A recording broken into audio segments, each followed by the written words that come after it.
Olá, seja bem-vindo aqui no canal. Hoje eu me deparei com uma pergunta que, por sinal, ela é bem comum. Onde fica o livre-arbítrio do outro?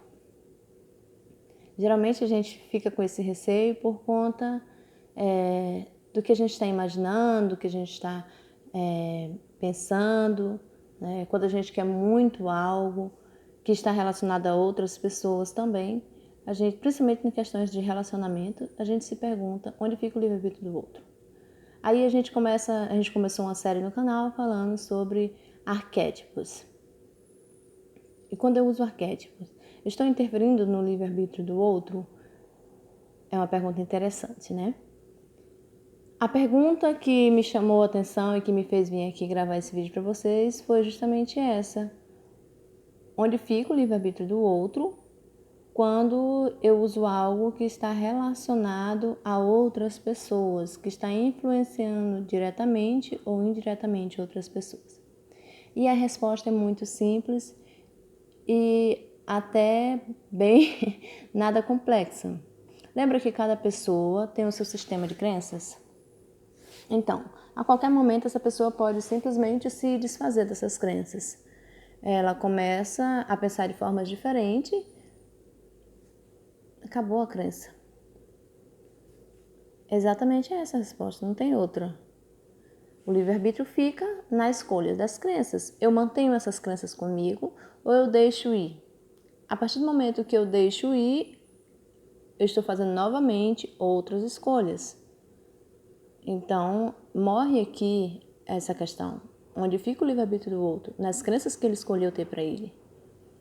Ou nas crenças que inconscientemente ele guarda com ele, né? E que um dia você foi criança, um dia eu fui criança, um dia eu não pude escolher as crenças que eu teria, mas hoje eu posso. E por que não mudar? Por que não procurar mudanças nesses paradigmas que você construiu em cima dos paradigmas que foram colocados em você, que foram anexados à sua mente?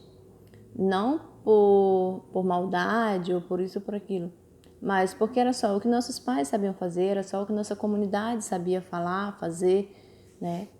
E foi introduzido em você essas crenças. Mas você tem o livre-arbítrio para mudar todas elas. E aí?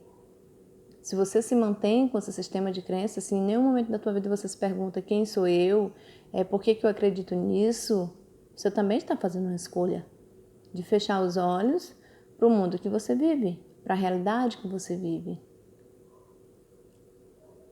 E os arquétipos que influenciam e muita gente não sabe como funciona isso.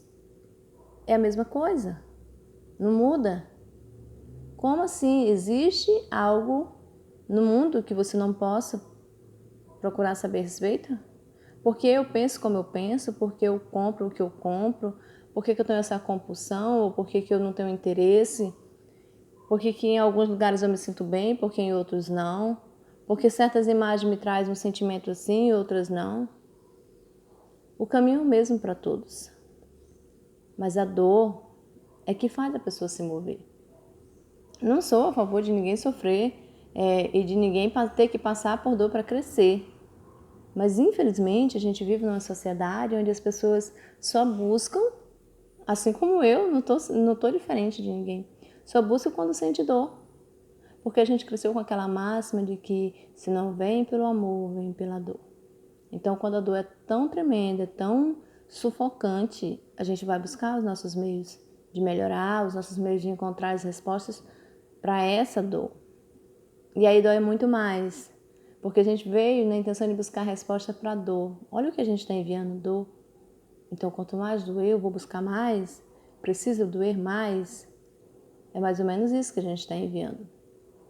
E aí, quando a gente entende que a gente cria a nossa realidade e que no momento que a gente escolhe as crenças, a gente pode mudar isso, você começa a trabalhar em cima dessas crenças.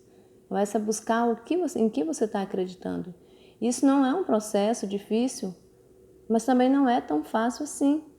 Digamos que ele seja mediano. É difícil você observar o que está acontecendo à sua volta? Às vezes não. Às vezes você está tão ocupado olhando para a vida de alguém, para a vida dos filhos. Não vou falar assim aqui de, não, é fofoca, isso aqui. Não, vamos mais profundo. Às vezes você está preocupado com sua mãe, com seus irmãos, com seus filhos, com noras, com amigos. E está olhando e está ali, com foco em tudo que está acontecendo em volta dessas pessoas. E você? Será que você não percebe que você só consegue ver aquilo que está em você? Que sua realidade é moldada a partir dos seus pensamentos? E que se você mudar esses pensamentos, a sua realidade será outra? Quando o foco está no outro, você não consegue se observar. E aí você se pergunta por que as pessoas não te observam, não te olham, não te contemplam como você gostaria? Por que as pessoas não te valorizam? Simples. Você não está fazendo isso. E se você não fizer isso por você, ninguém vai fazer. Mas eu faço pelos outros. Simples também. Ele se valoriza. Ele se ama e você só pode ser para ele o que está em você. Ele se coloca em primeiro lugar na vida deles. E as pessoas vão colocar eles em primeiro lugar também. É isso, gente. Eu não quero me estender muito aqui. O que eu queria esclarecer era essa questão do livre-arbítrio, do uso das imagens, disso, daquilo, e se isso influenciava no livre-arbítrio do outro. E não influencia. A menos que essa pessoa tenha crenças que digam que sim, que isso pode influenciar na vida dela. Mas ela escolheu essas crenças. Ela escolheu, se ela não escolheu, ela escolhe se manter nessas crenças. E aí isso vai influenciar diretamente nela. Quero deixar claro que o que eu acabei de dizer, esse sim que eu acabei de dizer, que influencia, é que sim, toda e qualquer pessoa que entra em contato com o arquétipo vai sofrer uma influência dele, mas que isso não interfere em nada no livre-arbítrio dela, porque ela escolheu usar as crenças que tem. Ela escolhe se manter com as crenças que tem. E aí, uma vez que ela escolheu essa crença, esse sistema de crença, que ela se mantém nesse sistema de crença, ela está usando o livre-arbítrio. Então, de forma alguma, você vai interferir no livre-arbítrio de alguém quando você usa uma imagem ou quando você faz uma meditação, quando você... vamos falar da meditação. Vamos lá. A menina, a garota, a mulher, sei lá, ou o rapaz, deseja namorar uma pessoa. E aí ele se visualiza, ou ela se visualiza beijando, abraçando. Deixa eu botar aqui mais aqui. Beijando, abraçando o outro, tendo momentos românticos com o outro. Ela está interferindo no livre-arbítrio do outro? De forma alguma. Existe um campo de ressonância em todos nós. Então esse campo, ele se expande quando você começa a meditar, ele potencializa. Potencializou, ele vai em direção àquela imagem mental que você está fazendo. Ele vai buscar no universo onde está aquela imagem mental. Chega lá no carinha que você quer, ou na garota que você quer, e não tem ressonância. Ele vai chegar lá? Não. Quando eu falei chega lá, é porque a gente imagina que toda vez que a gente visualiza, que isso vai direto na pessoa, né? Mas se não tem campo de ressonância naquela pessoa, para ser exatamente aquilo que você quer, se não está em congruência com aquilo que você quer, o que vai acontecer? O seu subconsciente, ele vai buscar onde tem aquilo, onde tem aquele cara, porque você está visualizando uma pessoa, porém, tem outras pessoas que estão com aquele... Por isso que a gente fala assim, não coloca rosto, para o pessoal solteiro, não coloca rosto, isso e aquilo. Porque ele vai buscar as pessoas que estão compatíveis com aquilo que você está imaginando. Mas eu coloquei o rosto do meu namorado, ou de um carinha que eu sou afim. Tá, ele vai chegar né? Vai buscar onde está essa pessoa no universo, está aqui. Aí ele chega lá, a onda chega nessa pessoa. O campo de ressonância dela não é compatível com o seu, não tem recepção. E aí ele vai bater e vai voltar, porque não tem ressonância. Vai bater e vai voltar. Então, qualquer coisinha que você vê daquela pessoa, vamos supor que dentro de você existe uma crença de que você é uma pessoa amável. E aquela pessoa existe uma crença de que ela é amável também. Então, o que vai acontecer? Quando você vê aquela pessoa, ela vai ser adorável com você, ela vai ser amável com você. E você fala, nossa, tá funcionando. E você vai criando expectativas em cima disso e criando crenças em cima disso. A partir do momento que você cria essas crenças com relação àquela pessoa, você começa a criar novamente um vínculo, uma ponte entre você e aquela pessoa, vai moldando a realidade. Porque antes você acreditava que aquela pessoa não estava nem aí para você. Aí começou a fazer a lei de atração e aquela pessoa começou a ser amável com você. Mas você não sabe qual crença dentro de você foi que entrou em ressonância com aquela pessoa.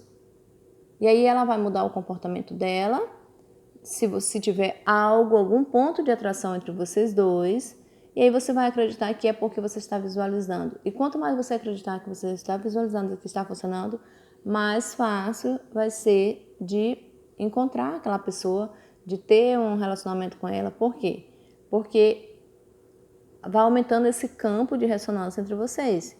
Vamos supor que começou por ela ser uma pessoa amável e você ser uma pessoa amável. Então ela vai ser adorável com você vai ser adorável com ela. Ela vai começar a te olhar e você vai começar a olhar ela. Ela está escolhendo olhar para você. Porque houve uma ressonância ali. Mas ela poderia muito bem ser adorável e não escolher nada disso. E aí você vai ficar insistindo.